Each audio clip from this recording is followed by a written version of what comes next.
Bismillahirrahmanirrahim. Assalamualaikum warahmatullahi wabarakatuh. Innal hamdalillah nahmaduhu wa nasta'inuhu wa nastaghfiruh wa na'udzu billahi min shururi anfusina wa min sayyiati a'malina. Man yahdihillahu fala mudilla lahu wa man yudlil falan tajida lahu waliyyan mursyida. Asyhadu an la ilaha illallah wahdahu la syarika lah wa asyhadu anna Muhammadan abduhu wa rasuluhu la nabiyya ba'dah. Alhamdulillah jemaah sekalian, bapak-bapak dan ibu-ibu, semoga kita semua sehat semua bapak-bapak. Ya ibu-ibu sehat Bu ya. Alhamdulillah. Maka karena Allah Subhanahu wa taala memberikan kita kesehatan,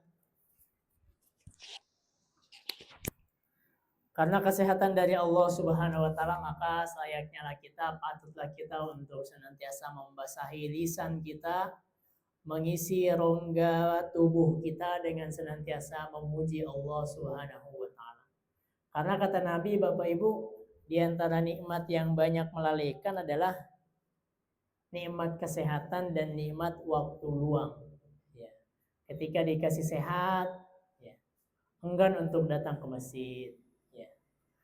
Barulah kemudian ketika dikasih ujian sakit, ya, barulah kemudian pengen ke masjid. Ya, demikianlah manusia. Ya. Namun alhamdulillah pada pagi hari ini, di antara bentuk kita bersyukur kepada Allah SWT, menggunakan nikmat Allah untuk senantiasa ibadah. Ya. Karena tidak adalah Allah ciptakan kita kecuali untuk ibadah.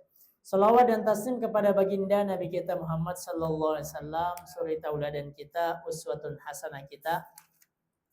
Semoga kita semua senantiasa dimuliakan oleh Allah Subhanahu wa taala. Jemaah sekalian, Bapak Ibu yang dimuliakan oleh Allah Subhanahu wa taala. Pada pagi hari ini kita akan membahas tentang peristiwa Isra Mi'raj. Ya. Peristiwa Isra Mi'raj itu seringkali diperingati di tanggal berapa? 27 Rajab. Ya, hari ini kita sudah masuk tanggal 26 Rajab. Ya. Besok tanggal 27. Ya. Tanggalnya tanggal merah apa namanya? Ya. Berarti hari ini sampai hari Rabu, ya. Ini tanggal merah libur, ya. Senin, Selasa, Rabu. Long weekendnya panjang. Nah, jemaah sekalian yang dimuliakan oleh Allah Subhanahu wa taala, Nabi itu hidup di Mekah selama 13 tahun. 13 tahun lamanya.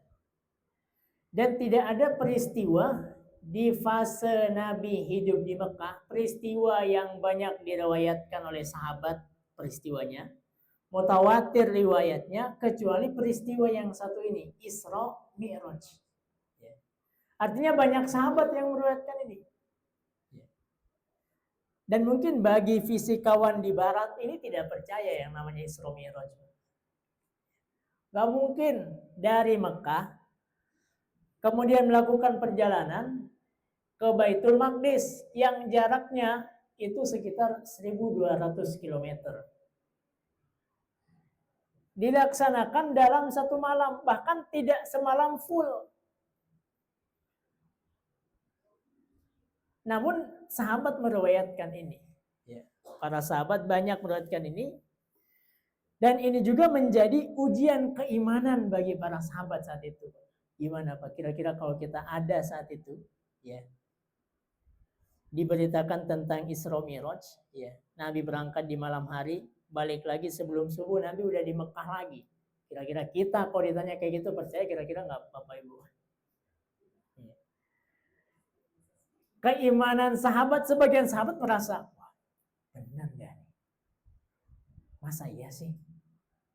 Ya. Apa benar Nabi kayak gitu? Ya. Beberapa sahabat sampai kayak gitu, padahal itu sekelas sahabat, Pak. Kalau kita mungkin nggak tahu keimanan kita yang sangat tipis ini, Ya, keimanan kita ini kadang naik, kadang turun. Yang dikhawatirkan yang selalu turun keimanannya. Nah, maka diantara supaya keimanan kita meningkat adalah hadir kita pengajian, hadir kita jamaah di masjid, hadir kita taklim. Ini diantara daripada hal-hal yang menaikkan keimanan kita. Nah, jamaah sekalian, Bapak Ibu yang dimuliakan oleh Allah SWT. Peristiwa Isra Mi'raj itu didahului dengan 3 peristiwa yang menyedihkan, Pak, memilukan. Yang pertama, wafat paman Nabi. Jadi tahun ke-10 itu, 10 kenabian, siapa yang wafat? Pamannya Nabi. Siapa nama paman Nabi? Abu Thalib. Nah, paman Abu Thalib ini bukan paman sembarangan. Bukan cuma sekedar paman yang merawat Nabi sejak kecil, tidak. Tapi yang membacking dakwah Nabi. Yang menjaga Nabi, karena keluarga Nabi ini keluarga yang dihormati di suku Quraisy. Di Mekah dihormati keluarganya. Keturunan Abdul Muttalib. Kalau disebutkan kata nama Abdul Muttalib di Mekah, semua orang segan. Nah, pamannya namanya Abu Thalib. Wafat saat itu, Bapak Ibu. Sedih Nabi. Karena bukan paman sembarangan. Yang membacking dakwah Nabi. Yang menjaga Nabi daripada kafir Quraisy. Walaupun yang disediakan Nabi, pamannya ini meninggal tidak dalam keadaan Islam. Jadi wafatnya dalam keadaan musyrik. Ini sangat sedih Nabi. Jadi ketika Abu Thalib ini sakaratul maut, Nabi datang. Nabi apa? Datang. Ya. Ngapain Nabi datang, Pak? Pengen supaya pamannya masuk Islam, syahadat. Ya. Kata Nabi, wahai paman, ucapkan la ilaha illallah. Ucapkan asyhadu an la ilaha illallah. Kalau engkau ucapkan itu paman, saya bersaksi di hadapan Allah nanti kelak. Gampang gak Pak ucapinnya kayak gitu? Ternyata selain Nabi ada tokoh-tokoh yang lain. Ada Abu Jahal, ada Abu Lahab. Apa kata Abu Lahab? Apa kata mereka? Emang ente mau ninggalin agama nenek moyang kita? Kayak gitu. Agama nenek moyang kita. Jadi ada Nabi, ada juga kafir Quraisy. Apa yang terjadi kemudian? Abu Thalib tidak menyebutkan kalimat syahadat. Maka mati dalam keadaan kufur. Semoga Allah jaga kita, semoga Allah wafatkan kita semua, keluarga kita dalam keadaan husnul khotimah. Amin amin ya rabbal alamin. Wafat kayak gitu. Maka jelas yang namanya hidayah itu milik Allah Subhanahu wa taala. Bahkan Nabi pun tidak mampu untuk memberikan hidayah kepada paman yang sangat dicintainya, paman yang merawatnya. Maka Allah bilang, innaka la tahdi man ahbabta. Muhammad, kamu nggak bisa memberi hidayah kepada siapa yang kau cintai. Itu sekedar Nabi, Pak. Apalagi kita manusia biasa. Tidak ada hak kita kemudian untuk memberikan hidayah kepada orang lain, nggak bisa. Yang kita kerjain apa, Pak? Cuman dakwah, ngajak. Kita ajak ke masjid, kita share flyer, kita infoin pengajian, kita ajak ta'lim. Sisanya Allah Subhanahu wa taala yang melaksanakan. Allah Subhanahu wa taala yang bekerja. Maka kata Allah, innaka la tahdi man ahbabta walakinallaha yahdi man yasha. Sesungguhnya engkau Muhammad gak bisa memberikan hidayah kepada siapapun yang kau cintai. Yang kasih hidayah itu adalah Allah. Nah, wafat Abu Thalib. Sedih Nabi. Apalagi satu, sedih karena wafat. Dua, sedih karena wafat dalam keadaan musyrik. Beberapa bulan kemudian yang wafat lagi siapa? Khadijah radhiyallahu anha. Udah ditinggalin paman. Ditinggalin siapa lagi? Khadijah. Khadijah bukan sembarang perempuan. Bukan sembarang istri yang kemudian ketika Khadijah meninggal bisa diganti dengan istri yang lain. Tidak. Khadijah ini Nabi ketika bersama dengan Khadijah menikah dengan wanita lain enggak, Pak? Bu? Enggak menikah. Istri-istri Nabi dinikahi setelah kapan? Setelah meninggal Khadijah radhiyallahu anha. Tetapi ketika sama Khadijah, Nabi tidak apa? Menikah dengan wanita lain. Betapa Nabi sayangnya dengan Khadijah. Bahkan seringkali di hadapan Aisyah, sampai Aisyah cemburu. Kenapa? Nabi senantiasa mengingat kebaikan-kebaikan Khadijah. Maka Khadijah bagi Nabi SAW bukan sembarang istri. Bukan sembarang perempuan. Satu, penyokong dakwah Nabi. Karena kita tahu Khadijah ini orang bangsawan. Orang kaya di Mekah. Ya, keturunan bangsawan. Yang kedua, Khadijah ini bahkan lebih dulu percaya bahwa Nabi itu adalah seorang Nabi dan Rasul. Gitu. Kita tahu banyak kisahnya ketika di Gua Hira. Ya. Ketika Nabi didatangi Jibril. Ngapain Nabi? Turun langsung ke Khadijah. Khawatir, takut. Takut yang dilihat adalah syaitan, adalah jin, adalah iblis. Kata Khadijah, gak mungkin Allah berbuat demikian kepadamu. Nah itu Khadijah. Jadi Khadijah wafat juga di tahun yang sama. Ya. Dan Khadijah adalah istri yang paling dicintai baginda sallallahu alaihi wasallam. Ya. Maka bapak-bapak, kita belajar daripada Nabi Muhammad sallallahu alaihi wasallam, ya, bagaimana kecintaannya kepada istri Khadijah. Udah dua peristiwa memilukan, Pak. Maka tahun ini disebut dengan tahun kesedihan. Tahun 10 kenabian itu. Dikenal dengan Amul Huzn, tahun kesedihan. Ya. Kesedihan karena apa? Abu Thalib meninggal. Kesedihan karena apa? Khadijah radhiyallahu anha meninggal. Yang kita tahu tadi, ya, Nabi tidak menikah dengan wanita lain ketika Khadijah masih hidup. Ya. Berarti fase kehidupan Nabi, ya, ketika Khadijah bersama Khadijah satu istrinya. Ya. Nggak menduakan Khadijah. Setelah Khadijah barulah kemudian Nabi Muhammad SAW menikah dengan wanita lain sepeninggal Khadijah karena ada maslahat. Nah, peristiwa yang ketiga sebelum Isra Mi'raj, Nabi ketika sedih ditinggal paman, ditinggal istri, Nabi dakwah ke Taif. Ya, Nabi dakwah ke Taif. Maka biasa kalau program umroh biasanya ada plus Taif. Ya. Rata-rata banyak yang kayak gitu. Umroh plus Taif. Kenapa umroh plus Taif? Disitulah melihat bagaimana dulu Nabi Shallallahu Alaihi Wasallam datang ke Taif, pengennya dakwah, pengennya ngajak masuk Islam, pengen mengajak kepada kebenaran, tapi sampai di Taif dia apain, Pak? Dia lempari batu. Gimana, Pak? Kira-kira? Ya. Datang ke Sukamaju Baru, pengen ceramah. Ya. Nggak ada yang kayak gitu hari ini dai. Ya. Dilempari batu. Hari ini tantangannya dakwah biasanya, ya, di beberapa tempat, ya, ada yang datang ustadz, datang ceramah, tetapi yang terjadi apa? Diboikot ceramahnya, dilarang untuk ceramah. Ya. Semoga Allah jaga para guru-guru kita, para ulama kita, para asatidz kita. Amin ya rabbal alamin. Ya.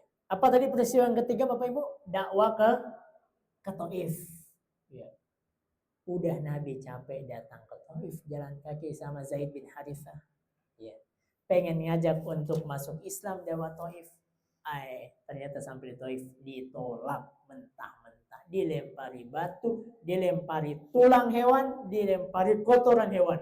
Gimana kira-kira kalau kita kayak gitu? Nabi akhirnya pulang, balik ke Mekah.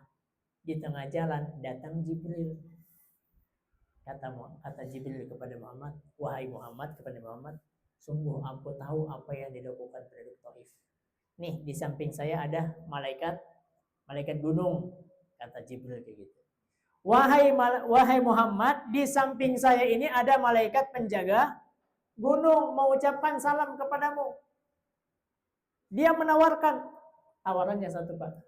Wahai Muhammad, mau nggak gunung yang di sisi kanan ini, gunung di sampingmu, saya angkat, saya balikan, saya tumpahkan gunung ini ke penduduk Taif. Kalau kita gimana kayak gitu, Pak? Ya, pengen dakwah, ditolak, dilempar. Ada kesempatan untuk membalas. Udah ditawarin sama malaikat. Wah, gimana? Kira-kira gimana Nabi, Pak? Gas. Kalau kita mungkin bungkus gitu. Bungkus. Gas. Tenggelamkan. Gitu mungkin kalau Bu Susi kali ya. Tapi kata Nabi, menolak. Jangan wahai malaikat. Saya berharap dari penduduk Taif generasi berikutnya adalah generasi yang menyembah Allah Subhanahu wa taala. Kayak gitu Nabi. Akhlak Nabi luar biasa. Ketika mampu membalas, tidak membalas. Sama ketika Fatu Makkah, Pak. Dulu Nabi di Mekah dilempari batu. Dakwanya ditolak. Bahkan pengen dibunuh. Bahkan pengen dibunuh. Nabi tidak melakukan. Nah, 3 peristiwa ini. Satu, apa tadi? Wafatnya Abu Thalib, paman. Wafatnya Khadijah. Dilempari batu kotoran di Taif. Akhirnya Allah ngasih Nabi hiburan. Ngasih Nabi hadiah. Tahun kesedihan tadi itu Nabi ajak, kalau istilah kita hari ini, ngajak healing gitu ya. Ngajak apa? Healing. Ya, ngajak healing. Maka di malam hari, suatu malam datang Jibril kepada Nabi Muhammad SAW. Kemudian ketika Jibril datang, Jibril mencuci hati Nabi SAW. Berarti sudah pernah 2 kali, Pak ya. Sebelumnya kan ketika Nabi berada di Bani Sa'ad. Ya. Nah, Nabi dicuci, dibersihkan hatinya dengan pakai air Zam-Zam oleh Jibril alaihissalam. Baru kemudian dikasih apa? Buruk. Dikasih apa, Pak? Buruk. Buruk ini kendaraan paling canggih. Ya. Kata Nabi, dia adalah hewan ya, yang mana lebih tinggi daripada keledai, kemudian lebih pendek daripada bagol. Bagol ini diantara ada mengatakan kuda, ada mengatakan kuda zebra. Ya. Jadi antara keledai dan kuda. Ya. Seperti itu. Itu gambaran buruk. Tidak ada kendaraan hari ini yang melebihi kecepatan buruk, Pak. Ya. Hewan. Sampai hari ini nggak ada. Maka Nabi dikasih buruk. Nih, Nabi bersama dengan Jibril. Allah berfirman dalam surah Al-Isra, Subhanalladzi asra bi abdihi lailan minal masjidil haram ilal masjidil aqsa. Ya. Maha suci Allah Subhanahu wa taala yang Isra. Apa artinya Isra? Perjalanan di malam hari. Itu Isra namanya. Al-Isra, surah Al-Isra. Maha suci Allah. Ya. Allah awali surah Al-Isra dengan apa? Kata subhana. Apa arti subhana? Maha suci Allah. Kenapa diawali dengan subhana? Karena peristiwa ini bukan peristiwa yang biasa. Peristiwa yang di luar nalar manusia. Yang menurut fisikawan tadi nggak mungkin nggak mungkin, ya, nggak percaya. Ya. Jangan sampai juga ada warga Indonesia kemudian tidak percaya dengan Isra Mi'raj. Kenapa? Karena biasa masyarakat kayak gitu, Pak. Giliran ada berita bis masuk ke hutan Blora, ya, pernah dengar beritanya, Pak ya? Langsung percaya. Gimana kira-kira bisnya? Bis masuk ke tengah hutan, depannya pohon, kiri kanan pohon. Secara akal kita kok bisa, tapi orang-orang percaya. Katanya dipindahin sama jin. Waduh. Karena sopirnya bilang, ya perasaan sih saya bawa mobil ya aspal gitu, perasaan jalan aspal. Kemudian mau singgah di rest area, pas turun kok tiba-tiba hutan. Katanya dipindahin. Tapi orang-orang percaya terkait hal seperti itu. Nah, apalagi yang namanya Isra Mi'raj. Itulah mengapa Allah awali dengan kata subhana. Ketika Allah mengawali surah dengan subhana, berarti ini perkara yang luar biasa. Yang tidak bisa diterima. Kalau kita pakai akal ya, sulit untuk menerima. Tapi kalau kita pakai keimanan, ya, maka Abu Bakar itu, Pak, dikasih gelarnya As-Siddiq. Ini gara-gara Isra Mi'raj. Ya. Ketika Nabi datang setelah selesai Isra Mi'raj, para musuh-musuh Nabi itu mulai menyebar fitnah keraguan. Lihat tuh, temanmu tuh, emang ente percaya? Emang kau percaya? Baru saja temanmu bilang dari Masjidil Aqsa. Datang lagi ke Mekah sebelum subuh udah datang. Datang Abu Bakar. Abu Bakar, teman kamu, sahabat kamu baru bilang katanya habis dari Masjidil Aqsa Palestina. Kata Nabi, kata Abu Bakar, kalau saja Nabi yang menyatakan, bahkan lebih daripada itu, saya langsung percaya. Itu Abu Bakar. Maka kata Nabi, keimanan Abu Bakar kalau ditimbang, ditaruh di satu wadah timbangan, kemudian di satu wadah timbangan yang lain keimanan seluruh manusia selain Abu Bakar, maka lebih berat keimanan Abu Bakar. Maka sampai digelar sebagai As-Siddiq, orang yang langsung percaya kepada Nabi. Bahkan kata Bakar, kalau lebih daripada itu, tapi Nabi yang bilang, saya langsung percaya. Ya. Di saat beberapa sahabat kemudian ragu, kemudian meragukan peristiwa Isra. Nah, jemaah sekalian, bapak-bapak dan ibu-ibu yang dimuliakan oleh Allah SWT. Allah bilang, Subhanalladzi asra bi'abdihi lailam minal, malam hari. Dari mana? Masjidil Haram ilal Masjidil Aqsa di Palestina. Berarti ada keterkaitan antara Masjidil Haram sama Masjidil Aqsa. Ya. Nggak bisa dipisahkan. Kalau kita senantiasa memikirkan daripada Masjidil Haram, maka kita pun senantiasa memikirkan Masjidil Aqsa. Saudara-saudara kita di Palestina, yang beberapa hari yang lalu, alhamdulillah telah terjadi apa? Gencatan senjata, telah terjadi pertukaran, ya, tawanan perang. Alhamdulillah, kita diantara satu kesyukuran kita. Ya. Namun yang namanya Israel nggak bisa serta-merta dipercaya. Ya. Biasanya gencatan senjata paginya, sorenya menyerang. Gencatan senjatanya pengennya terus menerus, ternyata beberapa hari kemudian datang menyerang. Kayak gitu Bani Israel. Sejak zaman Nabi Musa udah kayak gitu, pembangkang. Nabi-nabinya dibunuhin. Gitu. Yang dai, yang dakwah kepada Bani Israel dibunuhin. Udah dari sononya Bani Israel kayak gitu. Nah, jemaah sekalian yang dimuliakan oleh Allah Subhanahu wa taala.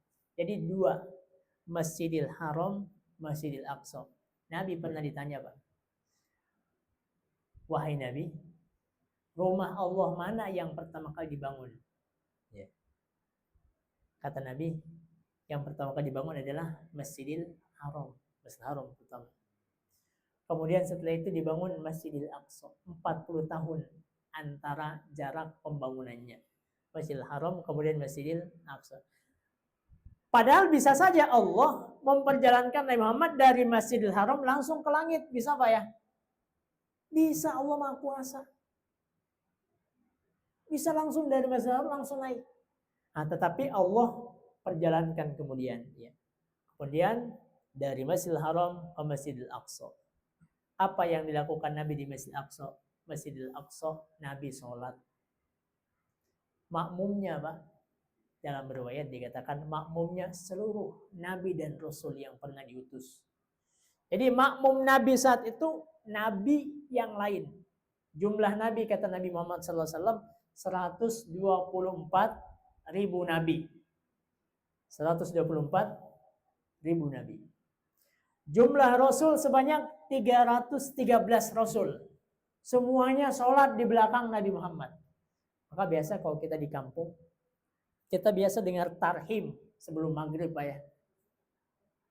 Subuh juga ya. Oh sini subuh ya, subuh ya, ataupun maghrib biasanya ada ungkapannya kayak gitu. wa taqaddamta lis-shalah fasalla kullu man fis sama'i wal ardi wa antal imam. Benar Pak ya? Ya. Artinya apa itu? Wa taqaddam tadi itu peristiwa Isra Mi'raj. Wa taqaddam tadi salat wahai Nabi, engkau maju melaksanakan salat, engkau jadi imam. Fa shalla kullu man fis samawati wal ard. Kemudian nabi-nabi dan rasul sebelummu itu ikut salat di belakangmu. Wa antal imam, engkau adalah imam. Jadi diistimewakan. Disitulah kemudian Nabi dinobatkan sebagai Sayyidul Anbiya wal Mursalin, pemimpin para nabi dan rasul. Isra Mi'raj menandakan kemuliaan Nabiullah Muhammad sallallahu alaihi wasallam. Jamaah sekalian, bapak-bapak dan ibu-ibu yang dimuliakan oleh Allah Subhanahu wa taala. Ilal Masjidil Aqsa alladzi barakna haulah. Masjidil Aqsa itu kata Allah, kami berkahi sekelilingnya. Maka berkah Pak. Masjidil Aqsa. Ya, Palestina secara umum. Ya. Gaza juga demikian, tepi barat juga demikian, Israel ya. Sekitar 400 hari lebih ya membombardir Gaza, nggak bisa juga. Kita lihat di TV-TV kemudian bahkan yang muncul bahkan lebih banyak Hamas kemudian bermunculan. Ya. Salah satu menteri Israel mengatakan kita ngapain saja di Gaza, sedangkan Hamas kayaknya nggak berkurang pasukannya. Tiba-tiba ketika gencatan senjata muncul pasukan-pasukan Hamas. Ya. Keberkahan dari Allah Subhanahu wa taala. Nah, sampai mana tadi? Sampai Nabi sholat. Ya. Sholat bersama dengan nabi-nabi yang lain.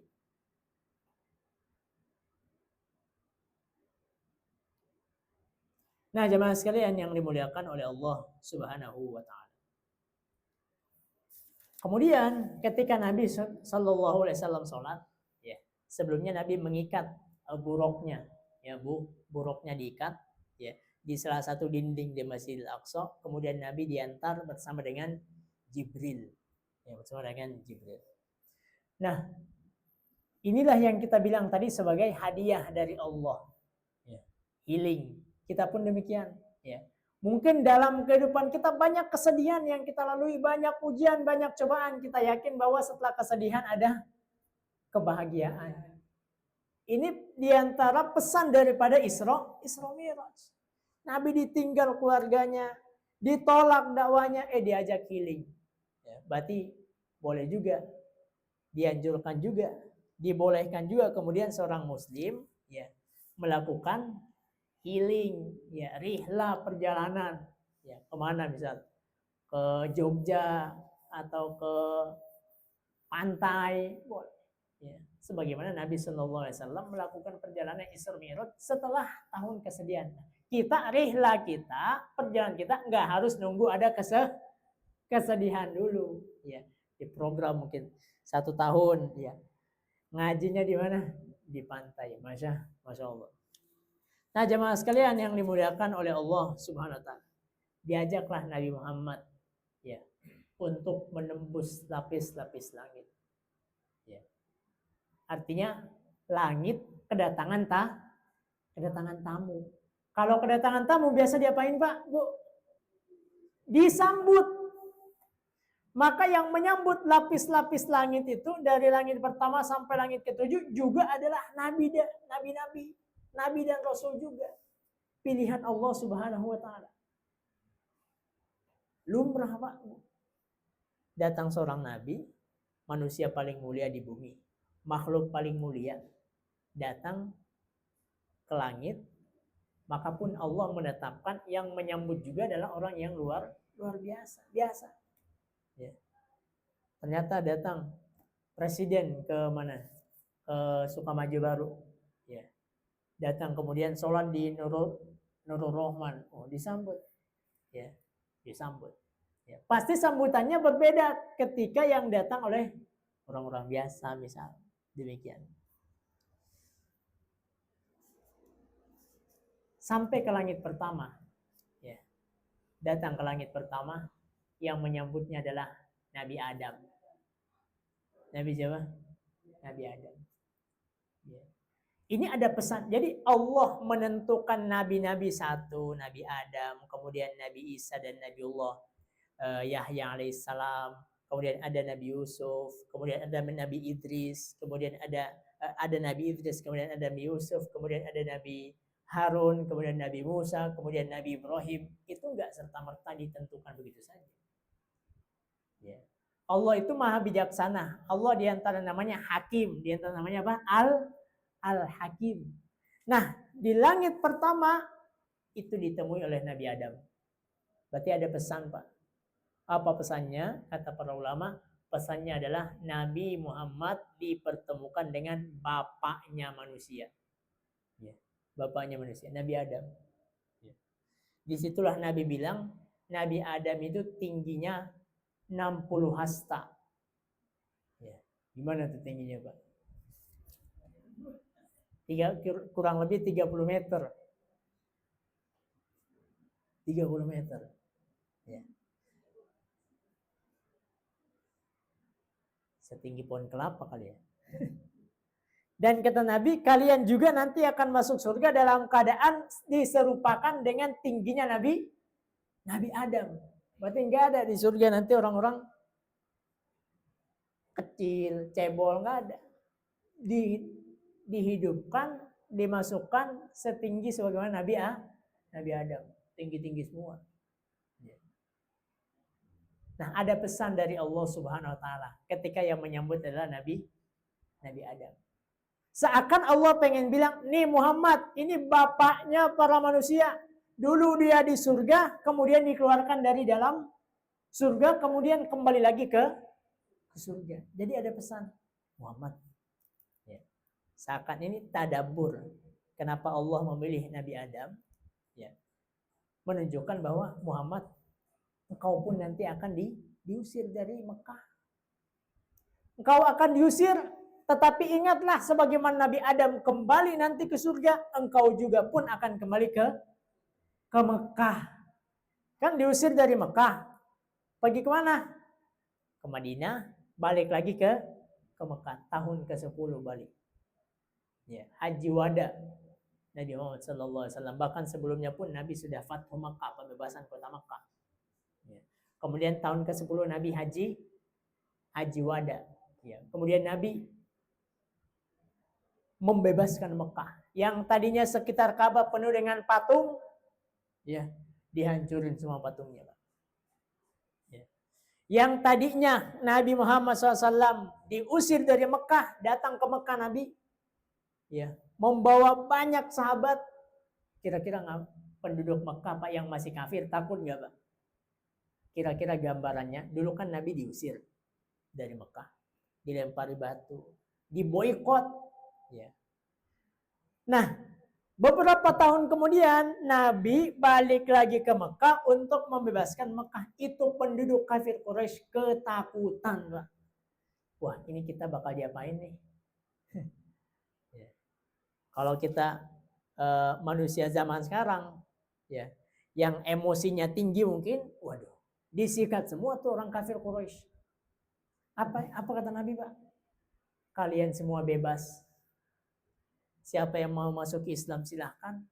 Yang tidak ingin masuk Islam juga sih silahkan. Kayak gitu. Idhabu antum tulaqo. Pergilah kalian semua bebas. Itu Nabi. Padahal ketika di Mekah dihinakan, balik lagi ke Mekah, Nabi mempersilahkan untuk pergi, enggak membalas. Padahal mampu untuk membalas. Nah, ini keimanan tingkat tinggi, kesabaran tingkat tinggi Nabi Muhammad SAW. Tidak membalas di waktu ada momen yang bisa untuk membalas. Di antara lagi Nabi ke langit kedua. Healing, Pak. Namanya healing. Enak Nabi Muhammad SAW. Healingnya menembus langit. Dan ulama mengatakan healingnya Nabi, Isra Mi'rajnya Nabi, ruh dan jasad. Apa ruh? Ruh dan jasad. Artinya bukan sekedar ruhnya saja yang naik, bukan sekedar jasadnya saja, tapi dua-duanya. Ya, ruh dan jasad. Di langit kedua, Nabi Muhammad SAW disambut oleh Nabi Isa dan Yahya. Siapa Nabi? Nabi Isa alaihissalam dan juga Nabiullah Yahya alaihissalam. Ada pesan tersendiri lagi. Ya.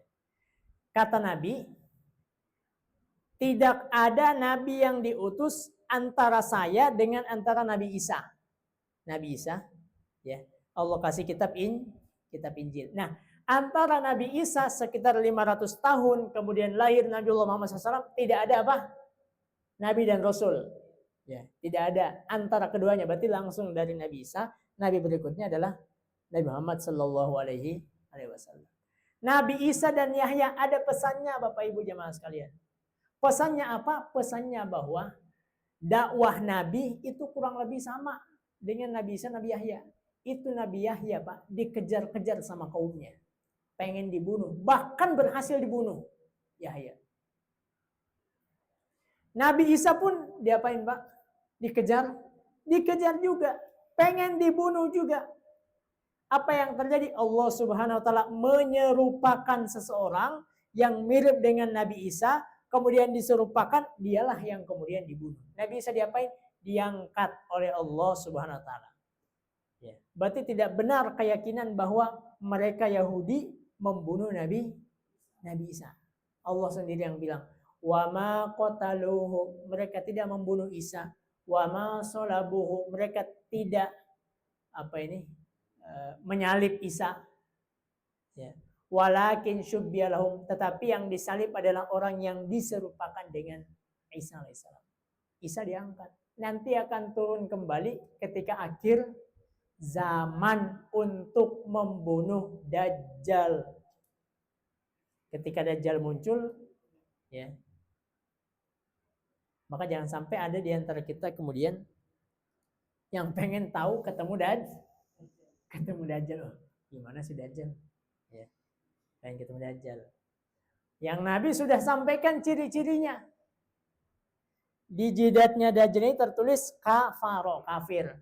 Ya. Matanya dua, salah satunya buta. Jadi bukan matanya satu di tengah, matanya dua, tapi salah satu dari matanya buta. Ya.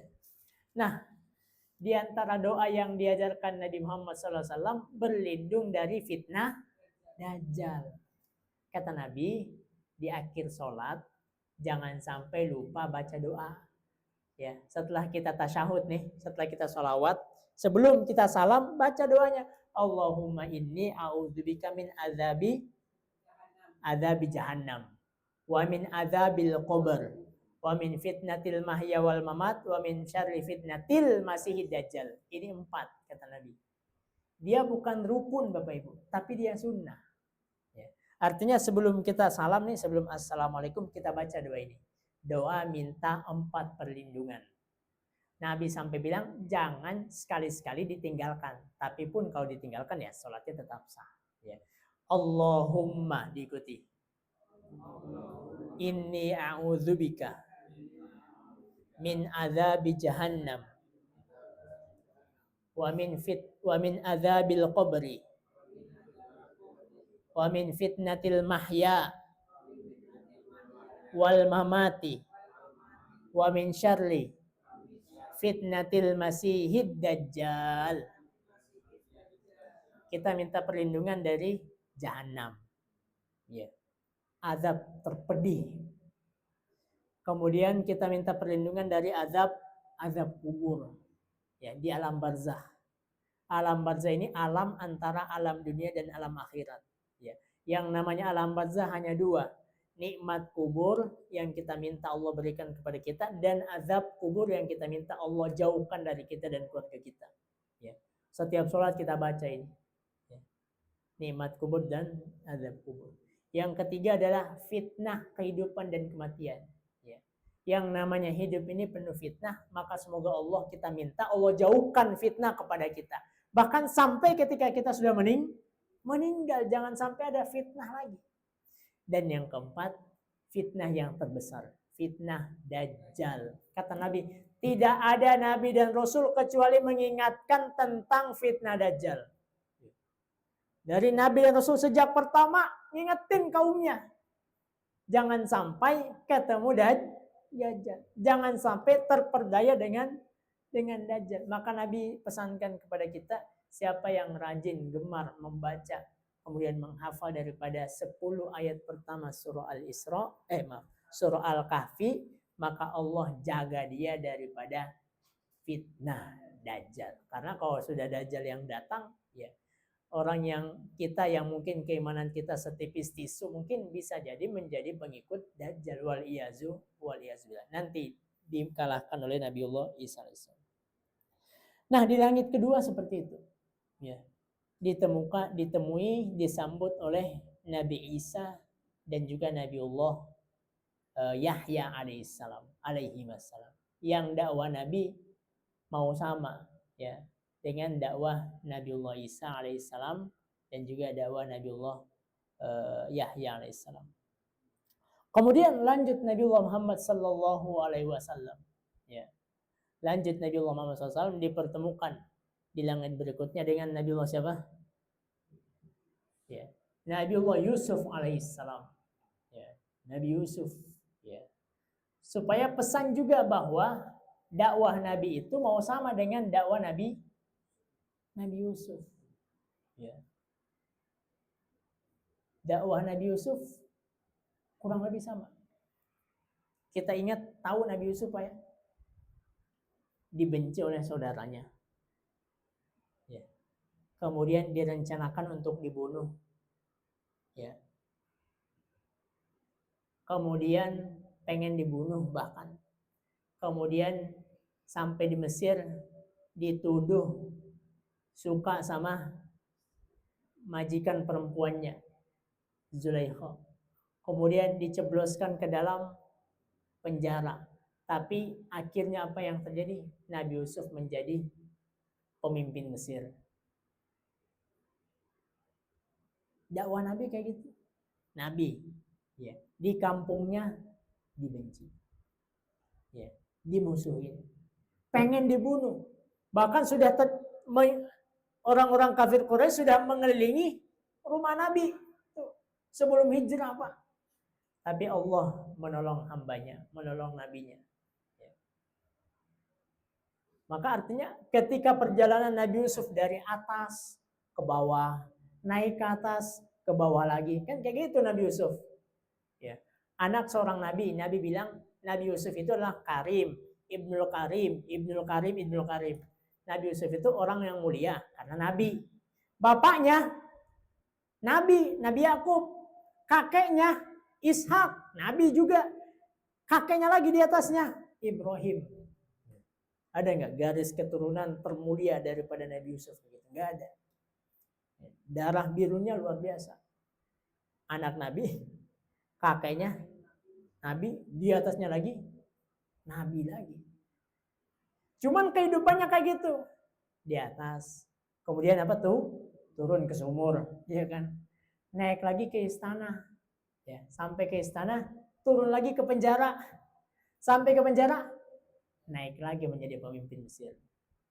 Ya. Jadi dikasih pelajaran Nabi Muhammad SAW, nih, ya, Nabi sebelummu, ya, Nabiullah Yusuf alaihissalam. Kemudian berikutnya Nabiullah Muhammad Sallallahu Alaihi Wasallam, ya, disambut lagi oleh Nabiullah Idris alaihissalam. Ya. Nabi Idris di dalam surah Maryam dikisahkan tentang Nabiullah Idris alaihissalam, tentang bagaimana kisah Nabiullah Idris. Allah berfirman, wa rafa'nahu makanan aliyya. Ya. Kami angkat Nabi Idris di tempat yang mulia, tempat yang tinggi. Ya, diangkat oleh Allah Subhanahu wa taala. Maka pun Nabi Muhammad ketika disambut oleh Nabi Idris, ya, Nabi Muhammad apa? Pengen diangkat oleh Allah. Ya. Jelas nggak? Nabi Muhammad diangkat nggak namanya, Bu? Diangkat. Ya. Bahkan tidak sah sholat kita kalau tidak menyebut Nabi Muhammad. Sholawat. Tidak sah yang namanya azan kecuali menyebut nama Nabi Muhammad. Tuh. Ya. Allah bilang, wa rafa'na laka dzikra. Kami angkat namamu wahai Muhammad. Bahkan dalam surah Al-Isra, ya, asa an yab'atsaka rabbuka maqaman mahmuda. Ya. ati Muhammadanil wasilata wal fadilah wa ba'athu maqaman mahmuda. Gitu. Sebagaimana Nabiullah Idris alaihi salam. Kemudian naik ke langit berikutnya, Nabi dipertemukan dengan Nabi Harun. Ya, Nabi Harun, langit kelima. Pertemukan dengan Nabi Harun. Nabi Harun ini awalnya bukan Nabi, Pak. Ya. Awalnya yang ditunjuk Nabi oleh Nabi Musa. Tapi Nabi Musa minta kepada Allah, ya Allah, jadikanlah juga saudara saya Harun sebagai Nabi. Sebagai penyokong dakwah. Nah, kisah Nabi Harun itu senantiasa dikaitkan dengan kisah Nabi Musa. Artinya pelajaran bagi Nabi Muhammad bahwa wahai Muhammad, kelak walaupun engkau di Mekah banyak dimusuhi, tetapi nanti akan ada penyokong dakwahmu, ada sahabat-sahabatmu, ada teman-temanmu. Ya. Ada Abu Bakar As-Siddiq, ada Umar bin Khattab, kemudian ada Utsman, ada Ali, ada sahabat-sahabat yang lain. Sebagaimana Nabi Harun menyokong dakwah Nabi Musa, maka jangan sedih. Walaupun kau ditinggal pamanmu yang membacking dakwahmu, walaupun suplai dana dari Khadijah juga telah meninggal, tenang. Kami jadikan sahabat-sahabatmu yang akan menopang dakwah, sebagaimana kami jadikan Harun sebagai penopang dakwah Nabiullah, membantu Nabiullah Musa alaihissalam. Di langit yang keenam kemudian Allah Subhanahu wa taala memerintahkan Nabi Musa untuk menyambut Nabiullah Muhammad sallallahu alaihi wasallam. Dan fase yang mirip juga dakwah Nabi Musa. Dakwah Nabi itu kan ada fase Mekah, ada fase apa, Bu? Madinah. Nabi 13 tahun di Mekah, 10 tahun di Madinah. Nabi Musa juga kayak gitu. Ya. Nabi Musa ada dakwah di Mesir, ada dakwah di Syam, di Palestina. Jadi dua fase. Ya. Ketika Nabi Musa dakwah di Mesir, yang dihadapi adalah Fir'aun. Ya. Nabiullah Muhammad juga fase dakwahnya Mekah, fase yang kedua adalah Madinah. Ya. Maka Allah mengisyaratkan ketika Nabi Musa menyambut Nabiullah Muhammad sallallahu alaihi wasallam, ya, sebagai syarat bahwa wahai Nabi, ini ada Nabi Musa. Dakwahnya pun. Cuman Nabi Musa ini kaumnya enggan untuk mengikuti Nabi Musa. Bani Israel. Kaumnya Nabi Musa siapa? Bani Israel kaumnya. Ketika Nabi Musa ngajak Bani Israel untuk jihad, apa kata Bani Israel? Idhab anta wa rabbuka faqatila inna hahuna qaidun. Kalau bahasa kita, ente aja deh Musa sama Tuhanmu pergi berperang. Kami di sini nungguin berita tentang peperanganmu. Kayak gitu. Gimana? Ngajak perang, tapi kata Bani Israel, ente aja yang ikut wahai Musa. Idhab anta, kamu aja yang pergi, wa rabbuka, tuh sama Tuhanmu Musa. Inna hahuna qaidun, kami di sini nungguin petantang petenteng aja di sini Musa. Itu Bani Israel kayak gitu. Maka Yahudi hari ini, ya, Zionis yang memerangi Gaza, sekedar dengar bunyi sirine, ngapain Pak? Netanyahu langsung lari ke ruang bawah tanahnya. Berbeda dengan pasukan Gaza, Hamas, siap mati, siap jihad. Yahudi dengar bunyi sirine Tel Aviv, ya, ketika ada rudal kemudian datang, bergelimpangan cari tempat perlindungan. Nah dari dulu Bani Israel kayak gitu. Sudah bangsanya bangsa pembangkang, nabi-nabinya dibunuh, ya, diusir nama nabi-nabi mereka.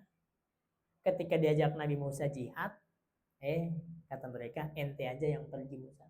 Nah Allah ingin isyaratkan, engkau tidak lebih berat daripada Nabi Musa.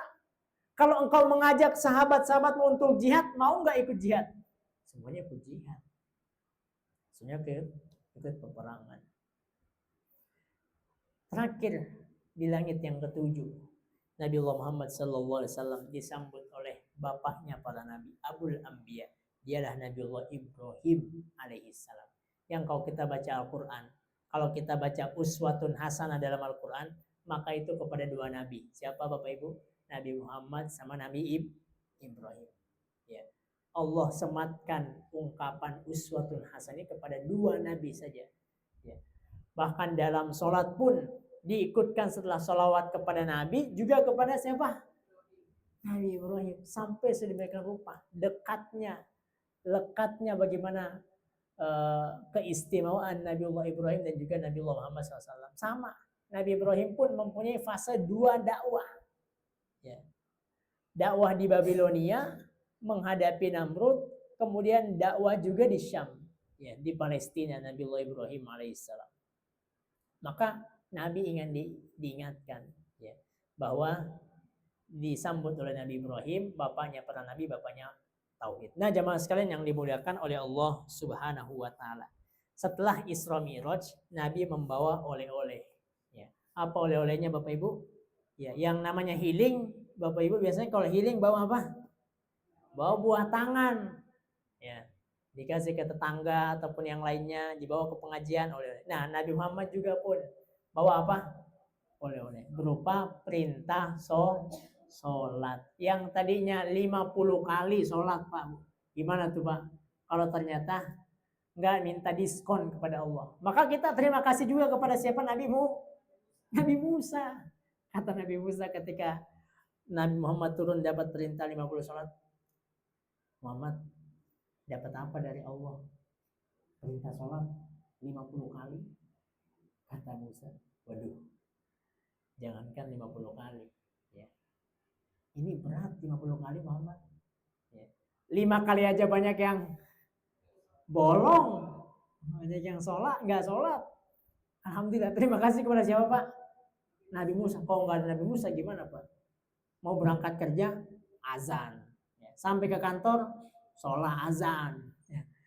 Jam 9, azan. Jam 9:30, sholat. 50 kali sholat Pak. Ya. Datanglah Nabi Muhammad kembali meminta kepada Allah SWT sampai terakhir minta diberikan berapa? 5 waktu sholat. Cuman 5 waktu ini nggak sembarangan Pak. 5 waktu ini setara dengan 50 kali sholat. Ya. Kata Allah SWT berfirman, manja bil hasan falahu asyru amsalih. Siapa yang mengerjakan kebaikan maka dilipat gandakan 10 kali kebaikan. Maka 5 waktu sholat itu setara dengan 50 sholat yang diminta oleh yang tadi pertama kali diberikan Nabiullah kepada Nabiullah Muhammad SAW. Berarti peristiwa Isra Mi'raj ini diperintahkan kita untuk muhasabah sholat 5 waktu. Ya. Jangan sampai ada yang bolong. Ya. Kalaupun ada yang bolong, kita taubat segera kepada Allah Subhanahu wa taala. Kita perbanyak daripada kebaikan-kebaikan kita kepada Allah Subhanahu wa taala supaya menutupi, ya, daripada dosa meninggalkan sholat tadi. Bahkan ada ulama katakan sholat yang ditinggalkan itu haruslah dikodok, ya, dikodok satu persatu sampai yakin bahwa semua sholatnya telah ditunaikan. Ya. Di Muhammadiyah fatwa tadi dikatakan bahwa sholat yang telah ditinggalkan lama, ya, maka tidak ada kewajiban qada, tapi diwajibkan dia untuk dia taubatun nasuha, beristighfar, memperbanyak kebaikan-kebaikan. Ya. Nah, jemaah sekalian yang dimuliakan oleh Allah Subhanahu wa taala, berarti Nabi datang, ya, sampai lagi ke Mekah, perintah sholat disyariatkan oleh Allah Subhanahu wa taala. Nabi sampai, ya, sebelum subuh, Nabi belum diajarin tata cara sholat. Ya. Maka datang di waktu zuhur, datang Jibril Pak. Jibril datang, ngajarin Nabi sholat. Datang Jibril di waktu zuhur. Waktu asar datang, waktu maghrib datang, waktu isya datang, waktu subuh datang. Hari berikutnya datang lagi Jibril. Tapi bedanya Pak, kalau di hari pertama datangnya di awal waktu, dia hari kedua datangnya di akhir waktu. Jadi zuhur hari kedua nih datangnya katakanlah jam 3.20.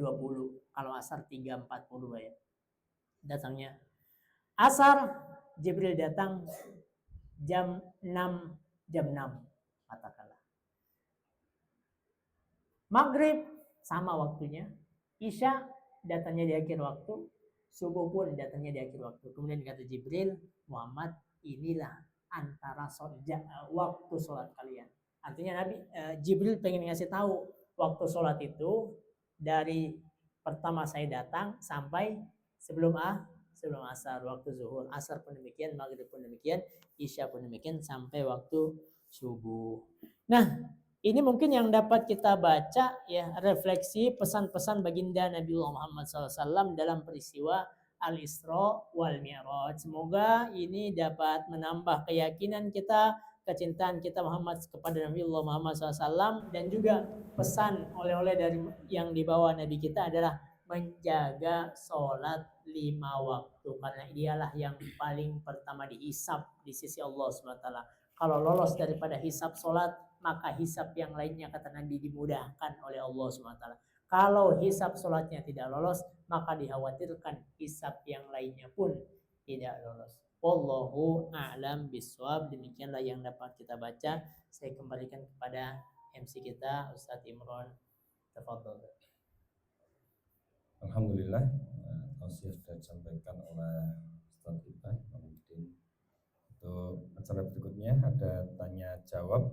Mungkin dari Bapak Ibu ada yang mau menanyakan, kami persilakan.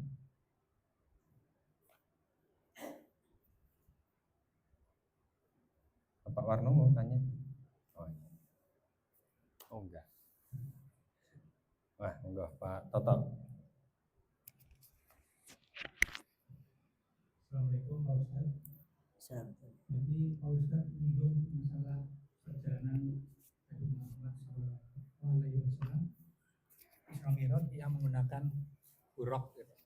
Ya, ini untuk sekedar saya ingin tahu saja, untuk penggambaran buraq itu memang ada hadis tersendiri atau memang tidak ada Pak Ustaz? Karena yang beredar di masyarakat, buraq ini penggambarannya adalah seekor kuda berkepala wanita cantik, berambut hitam panjang, bermahkota dan bersayap kudanya. Dan di situ banyak tertulis tulisan Arab-Arab itu.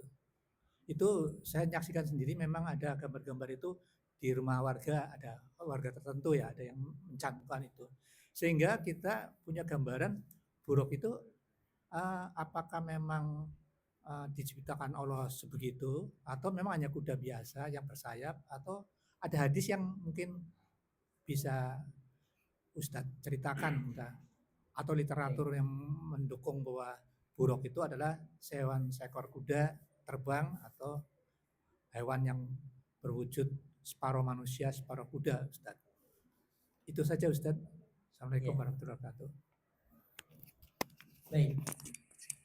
Izin saya bacakan hadis tentang buraq, yang dimana ini adalah disebutkan dari Anas bin Malik radhiyallahu anhu.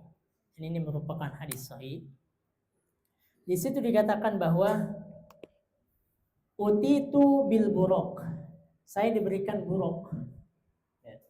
Kemudian Nabi sifatkan wa huwa dabbatun abyadun tawilun fawqal himar wa dunal bagol.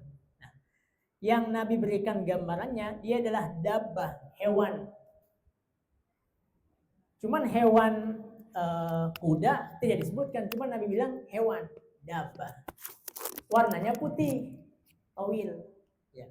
Kemudian kata Nabi, hewan buraq ini tawilun. Ya. Apa kata Nabi? Tawilun, tingginya itu adalah lebih daripada al-himar, lebih tinggi daripada himar tadi, lebih tinggi daripada keledai. Ya. Wadunal bagol, ya, tetapi tidak lebih tinggi daripada bagol. Bagol itu pencampuran antara kuda dan keledai, ya, hewan silang gitu. Ada yang katakan zebra. Nah, gambarannya sekedar itu yang kita dapati. Ya. Tidak ada gambaran bahwa hewannya bertanduk satu. Ya. Kemudian tidak ada juga kita dapati gambarannya bahwa setengah hewan, setengah manusia. Ya. Jadi ungkapan Nabi demikian. yad'u hafiratuhu yad'u hafirahu inda muntaha basarihi, kata Nabi sallallahu alaihi wasallam. Tetapi ia meletakkan kedua kaki depannya di ufuk batas jangkauan penglihatannya. Berarti memang kalau kita gambarkan ketika Nabi dia menggambarkan keledai dan bagol, kemudian memiliki kaki depan dua, berarti kita gambarkan seperti dia adalah kuda. Ya. Cuman itu tadi, Nabi cuma menggambarkan tingginya sama lebih tinggi daripada keledai dan tidak melebihi bagol. Ya. Adapun tanduk tidak kita dapati, ya, terkait dengan dia mempunyai tanduk. Kemudian juga terkait dengan setengah hewan setengah manusia. Kemudian berapa sayapnya, jumlah sayapnya juga tidak kita dapati, tapi sifatnya seperti itu. Artinya jangan sampai juga berlebihan juga menyifatkan bagaimana menggambarkan daripada burung. Ya. Tetapi keyakinan kita ya cukup sampai situ bahwa dia adalah hewan berwarna putih, kecepatannya melebihi kecepatan kendaraan yang ada dimanapun. Kemudian membersamai Nabi SAW, karena ketika sampai di Baitul Maqdis, hewan ini diikat sama Nabi ketika Nabi Isra ke atas, ya, diikat. Kemudian datang lagi ke Mekah dengan menggunakan buruk lagi, kemudian selesai. Ya, jadi sifatnya seperti itu, Pak. Allahu a'lam. Di dalam hadis-hadis disebutkan seperti itu. Jadi tidak ada yang melebih-lebihkan seperti Pegasus, gitu ya. Itu mungkin dia karena keseringan nonton apa biasa pagi anak-anak biasa nonton film kartun, oh ini kayak gini nih buruk nih. Dulu pun ketika saya kecil pun juga ya yang ditonton adalah film-film yang ketika sudah mengeluarkan kekuatannya yang keluar adalah Pegasus gitu, elang api gitu, Pegasus naga dan seterusnya. Wallahu a'lam bishawab. Demikian. Ada yang lain?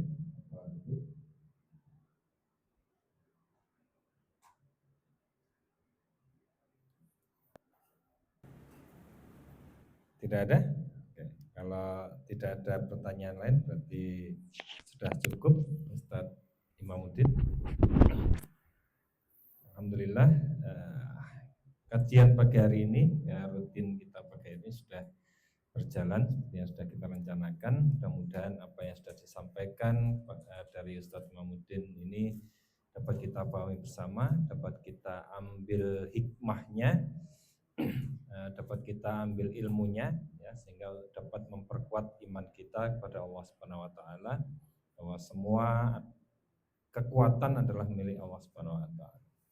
Semua kehendak hanya dari Allah Subhanahu Wa Taala. Manusia tidak punya kehendak, dan yang memutuskan adalah Allah Subhanahu Wa Taala. Demikian kita cukupkan kajian rutin pagi hari ini sampai siang hari ini, sudah cukup sampai jam 10.04 ya. Mudah-mudahan kita bertambah imannya pada Allah Subhanahu Wa Taala. Demikian, terima kasih. Kita tutup bersama-sama kajian pagi hari ini dengan bacaan hamdalah bersama-sama. Alhamdulillahirabbil alamin. Subhanakallahumma wa bihamdika asyhadu an la ilaha illa anta astaghfiruka wa atubu ilaik. Assalamualaikum warahmatullahi wabarakatuh. Waalaikumsalam.